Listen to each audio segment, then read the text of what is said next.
Pessoal, a Câmara dos Deputados aprovou o projeto de lei que regulamenta as apostas esportivas online, as chamadas BETs. E o governo espera que essa seja uma forma de ampliar a arrecadação. Sobre isso, a gente vai conversar agora com o Luciano Andrade Pinheiro, advogado, especialista em direito esportivo e sócio do Correia da Veiga Advogados. Doutor, seja muito bem-vindo aqui à Jovem Pan, é um prazer recebê-lo. Muito obrigado por nos atender pertinho assim do Natal. Ele está disponível já para entrar na tela comigo? Aí. Pronto. Doutor, eu gostaria de saber qual que é a expectativa de arrecadação e como que o senhor avalia a necessidade e importância ou não dessa proposta que foi aprovada. Muito boa tarde. Boa tarde, Evandro. Boa tarde, ouvintes da Jovem Pan. E, enfim,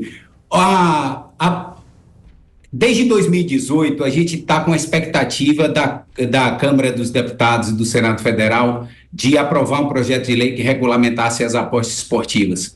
Né? E agora esse tema foi ampliado. Além de aposta esportiva, nós temos cassinos online também que foram aprovados na Câmara. Num jogo democrático bonito de se ver. O Senado recebeu o projeto da Câmara, tirou os cassinos online, o projeto voltou para a Câmara e a Câmara colocou de volta os cassinos online, visando a arrecadação do governo, que é o que a pauta que gerou isso aí é a arrecadação, mas a atividade é muito mais importante do que isso, pode ter certeza. Doutor, a gente estava acompanhando ali uma possibilidade das máquinas caça-níquel, né? De ter novamente essas máquinas disponíveis a partir desse projeto.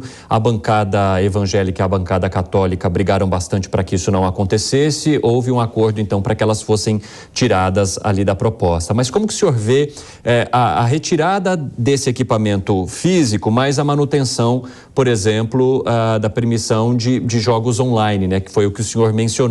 Quais são os cuidados que é preciso haver com isso em relação a essa proposta?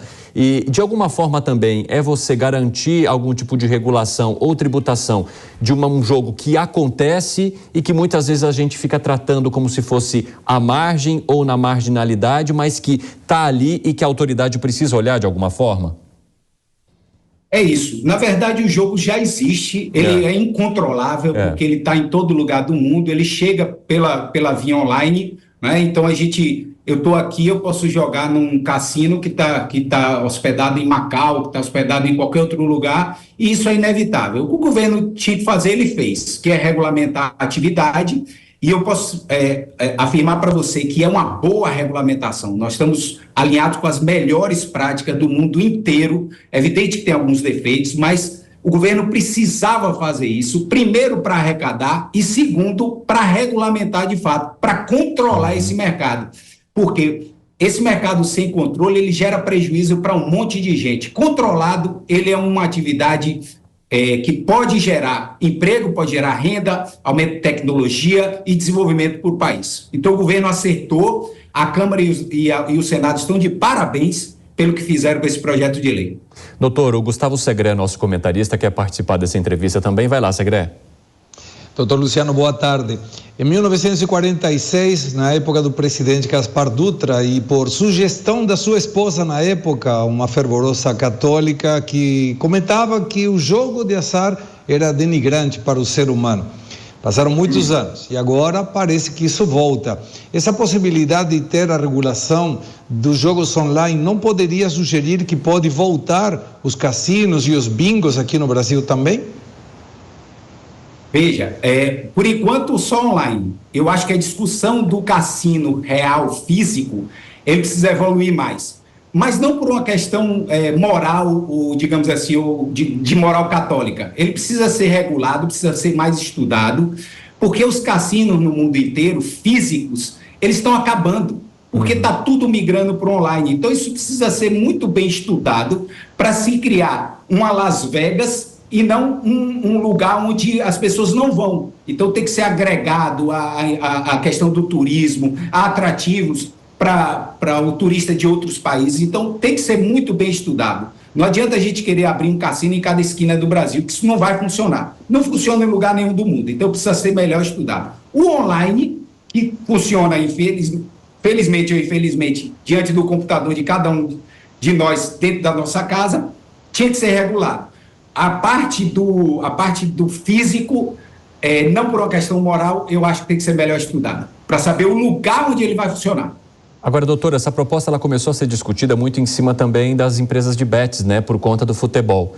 O senhor entende que, de alguma forma, a aplicação dessa tributação possa alterar alguma coisa nesse mercado ou ele vai se manter aquecido com essa quantidade de empresas que hoje oferecem essas apostas para os torcedores dos clubes?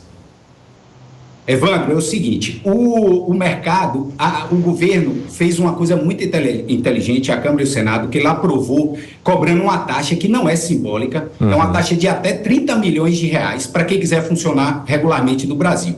Isso vai afastar boa parte dessas empresas de bet que a gente está vendo aí no mercado, né? Porque você vai ter que pagar 30 milhões de reais para poder funcionar, que já é alguma coisa por um período de 5 anos, porque 5 anos você tem que renovar e pagar de novo.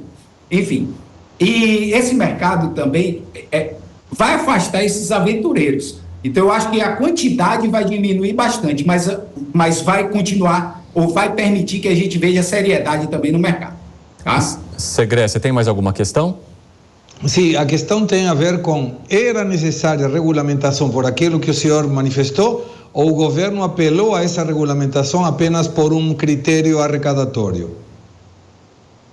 Essa é uma excelente pergunta. Eu, desde 2018, quando veio uma lei do governo Temer autorizando a exploração de aposta esportiva, mas pendente de regulamentação, eu venho dizendo isso. O governo não pode tratar essa questão como uma questão exclusivamente arrecadatória.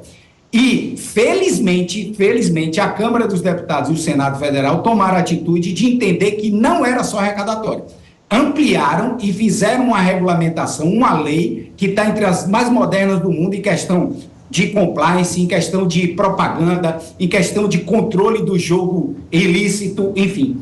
A legislação é boa, o Senado e a Câmara estão de parabéns com esse projeto. Doutor Luciano Pinheiro, muito obrigado pela conversa conosco hoje. Um ótimo fim de ano para você e para sua família. Feliz Natal a todos. Um abraço. Obrigado, Segré, por enquanto.